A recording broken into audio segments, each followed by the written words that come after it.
రాష్ట్ర వ్యాప్తంగా రైతాంగానికి కాంగ్రెస్ ప్రభుత్వం 2 లక్షల రుణమాఫీ చేసి రైతు భరోసా 12,000 ఇస్తూ సన్నపు వడ్లకు 500 బోనస్ ఇవ్వడంతో రైతులు ఆనందంలో ఉన్నారని, రైతుల ఆనందాన్ని జీర్ణించుకోలేని ప్రతిపక్షాలు అనవసరంగా గగ్గోలు పెడుతున్నాయని మంత్రి శ్రీధర్ బాబు విమర్శించారు.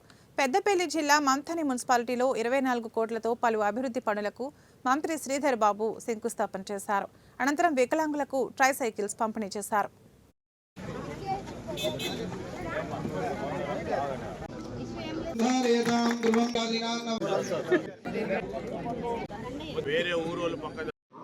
ఈరోజు రాష్ట్ర వ్యాప్తంగా ఉన్న రైతాంగ సోదరులందరూ కూడా చాలా సంతోషంగా ఉన్నారు. ఒకవైపు రైతుల రుణమాఫీతో పాటు సన్నాలకు సంబంధించిన బోనస్ వారందరికీ రావటంతో పాటు